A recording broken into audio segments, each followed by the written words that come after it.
bonjour à tous. Bonjour. Notre point hebdomadaire sur l'évolution de l'infection à Covid sur les hôpitaux du Pays du Mont-Blanc. Nous avons actuellement 19 patients hospitalisés, dont 10 en suite de soins. On totalise 81 retours à domicile et 21 décès, c'est-à-dire aucun décès supplémentaire par rapport à la semaine dernière.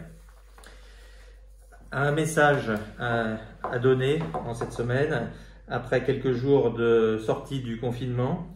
En l'absence de résultats sur les médicaments anti-Covid, il nous reste actuellement deux armes contre le virus. D'abord l'hygiène des mains et ensuite le masque, que je vous invite à porter le plus souvent possible et dès que vous sortez de chez vous, en particulier lorsque vous venez en consultation à l'hôpital, mais également en ville lorsque vous allez faire vos courses. C'est donc très important pour éviter les nouvelles infections et les nouvelles contaminations qui pourraient survenir avec un risque de reconfinement à long terme si celle-ci devenait trop importante. Concernant l'organisation de l'établissement, nous avons revu l'ouverture des capacités de médecine pour faire face à cette baisse du nombre de patients Covid, avec la possibilité qui nous est toujours offerte de pouvoir les rouvrir en cas de résurgence épidémique telle qu'on la craint sur le territoire. Les consultations, elles, vont être rouvertes à compter du 18 mai, en présentiel notamment.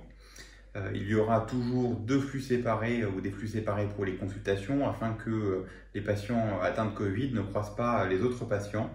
Une prise de température sera toujours réalisée à l'entrée et deux choses vont être fortement demandées. La première, c'est de venir avec son masque en consultation, masque de ville ou masque chirurgical. Et la deuxième, c'est le remplissage éventuel d'un questionnaire médical avant la consultation pour éviter tout risque de contamination Covid pour les patients qui seraient déjà contaminés et qu'il ne faut pas évidemment venir en consultation tout venant.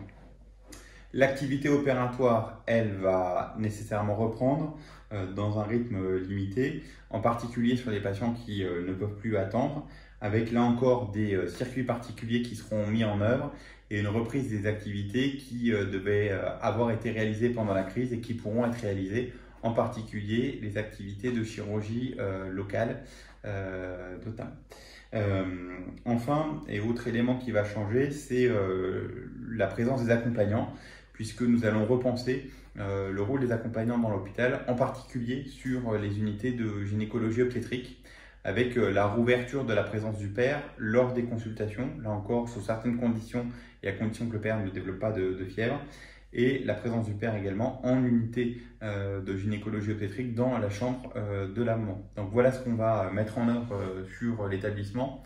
On rappelle les gestes barrières et la stricte application des gestes barrières afin d'aider les soignants et d'éviter toute résurgence du Covid sur notre territoire. Merci à vous. Merci.